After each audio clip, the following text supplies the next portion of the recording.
रामविलास पासवान जी को याद कीजिए कि जब गोधरा में कांड हुआ था तो उन्होंने मंत्रिमंडल से इस्तीफा देकर के गोधरा जाने का काम किए थे। लेकिन जब वही गुजरात में मोरबी कांड होता है, सरकार के गलत पॉलिसी के वजह से 150 से ज्यादा लोग मौत के घाट उतर जाते हैं, तो उस समय में ये भाजपा को ज्वाइन कर लेते हैं। और चिराग पासवान जी को तो 2020 में ही बिहार की जनता ने रिजेक्ट कर दिया, एक भी सीट उनको नहीं मिला। एक सीट मिले भी थे तो कहाँ है आज, उनका कोई अता पता नहीं। तो ये रिजेक्टेड माल है। चिराग पासवान जी बूझा हुआ चिराग है और इनका पूरी तरीका से भगवाकरण हो गया है। आपने देखा कि एक एक गमछा नहीं, दो दो गमछा ओढ़े थे भगवा का। 300 रुपया कि आप चलिएगा, सिर्फ रैली में जाना है, आपको वापस फिर आ जाना है। 300 रुपया दे के गरीब गुरबे के झोपड़ियों से महिलाओं को, उनके बच्चों को उठा करके लेके गए, लेकिन किसी को पैसा भी नहीं देने का काम किया गया। गेल बेल सेल ये तमाम चीजों का जब निजीकरण हुआ, एक शब्द नहीं इनके मुंह से निकला। प्राइवेट सेक्टर में रिजर्वेशन को लाने के लिए लोजपा लेकर के आती बिल, अपना प्राइवेट बिल लेकर के आती कि प्राइवेट सेक्टर में रिजर्वेशन लागू हो, एक शब्द इन्होंने नहीं बोलने का काम किया। मोकामा और गोपालगंज उपचुनाव की जो मतदान थी वो समाप्त हो चुकी है और 6 तारीख को नतीजे आने हैं, पर कई सवाल इसमें हैं कि क्या मोकामा और गोपालगंज में दलित वोट भारतीय जनता पार्टी के खेमे में गया है, क्योंकि चिराग पासवान उनके साथ हैं और राष्ट्रीय जनता दल लगातार दलितों को अपनी ओर लाने की कोशिश कर रही है पर ला नहीं पा रही है, ऐसा विशेषज्ञों का कहना है। इन सभी मसलों पर बात करेंगे। हमारे साथ में राष्ट्रीय जनता दल के प्रवक्ता हैं सतीश दास, साथ में मखदूमपुर से विधायक हैं। सर, चिराग पासवान के फेवर में गया है दलित वोट बैंक, उनके साथ है। मोकामा और गोपालगंज में आरजेडी को दलित वोट नहीं मिला है। देखिए, तो 6 तारीख को जब गिनती होगा तभी पता चल जाएगा। और चिराग पासवान जी को तो 2020 में ही बिहार की जनता ने रिजेक्ट कर दिया, एक भी सीट उनको नहीं मिला। एक सीट मिले भी थे तो कहाँ है आज, उनका कोई अता पता नहीं। तो ये रिजेक्टेड माल है, ठीक है। और जो बची कच्ची कसर थी भाजपा ने पूरा कर दिया, इनके चचा को ही इनसे अलग करके। तो स्थिति ये है हुई कि आज जिनके साथ, जिनके पालकी ढोने का, जिनका हनुमान बन के घूम रहे थे, ठीक है, चिराग पासवान जी, आज आप देखिएगा कि रामविलास पासवान जी का जो 12 जनपद, एक जगह जो उनके नाम से जाना जाता था, उनसे किस तरीके से, उस तरीके से तो दुश्मन को भी नहीं फेंका जाता।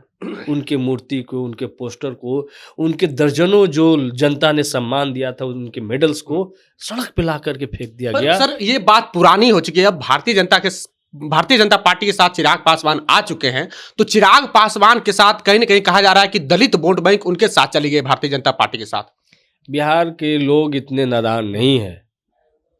बिहार के लोग रामविलास जी को नेता मानते थे, चिराग जी को नेता नहीं मानते। क्यों?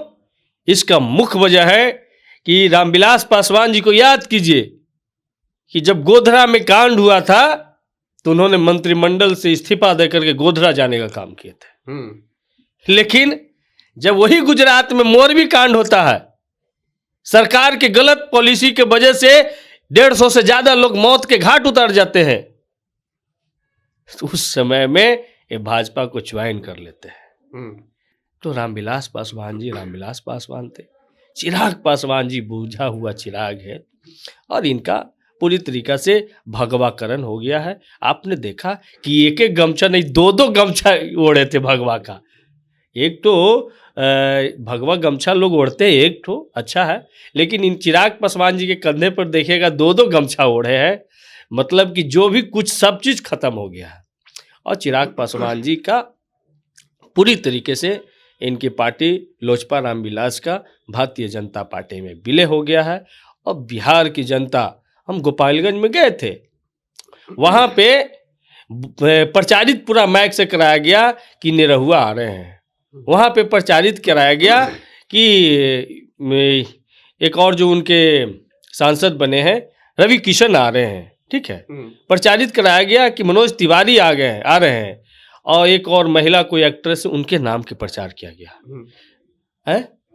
आम्रपाली आ रही हैं। हाँ, ये प्रचारित किया गया माइक से, और युवा भाई कलाकार को देखने आता है, सुनने आता है, पहुँचे।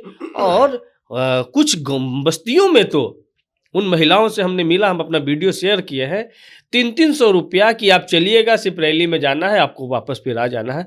300-300 रुपया दे के गरीब गुरबे के झोपड़ियों से महिलाओं को, उनके बच्चों को उठा करके लेके गए, लेकिन किसी को पैसा भी नहीं देने का काम किया गया। ये बताइए ना, आरजेडी को दलित वोट क्यों मिले सर? आरजेडी जब अंबेडकर छात्रावास में गोली कांड होता है तो आरजेडी के कोई भी दलित नेता उनसे मिलने नहीं जाते हैं, ना ही कोई संतावना, अभी तक उनकी कोई जांच भी नहीं हो पाई। सर आरजेडी क्यों दलित वोट मिले? एकदम सही सवाल आपने किया। आरजेडी जब संविधान पर हमला होती है, याद है 2 अप्रैल 2018 Tejashwi Prasad Yadav ji SC/ST atrocity act को जब यही भाजपा खत्म की थी, उसमें रामविलास पासवान जी, चिराग पासवान जी शामिल थे उस सरकार में, और जब SC/ST एक्ट को खत्म किया गया तो भारत के करोड़ों अनुसूचित जाति, अनुसूचित जनजाति के साथ साथ में राष्ट्रीय जनता दल सड़क पर उतरने का काम किया, और अंततः सरकार को मजबूर होकर के फिर से अध्यादेश ला करके उस कानून को बहाल करना पड़ा। इसलिए ये राष्ट्रीय जनता दल की ताकत वो भी तो समर्थन में थे सर, वो चिराग पासवान, रामविलास पासवान। मंत्रिमंडल से क्यों नहीं इस्तीफा दिया? क्यों नहीं इस्तीफा दिया मंत्रिमंडल से? मीठा मीठा गप गप और कड़वा कड़वा थू थू नहीं चलेगा। तो इसलिए आप देखिएगा, तमाम रेलवे का निजीकरण हुआ, गेल बेल सेल, ये तमाम चीजों का जब निजीकरण हुआ, एक शब्द नहीं इनके मुंह से निकला। प्राइवेट सेक्टर में रिजर्वेशन को लाने के लिए लोजपा लेकर के आती बिल, अपना प्राइवेट बिल लेकर के आती कि प्राइवेट सेक्टर में रिजर्वेशन लागू हो, एक शब्द इन्होंने नहीं बोलने का काम किया। तो इसलिए आप देख रहे हैं कि किस तरीके से रोहित वेमुला को संस्थागत हत्या हुई, एक शब्द इनके मुंह से नहीं निकला। रोहित वेमुला के मां से मिलने का काम नहीं इनके परिवार के लोगों ने नहीं किया। कितने आश्वस्त है सर दोनों सीटों पर?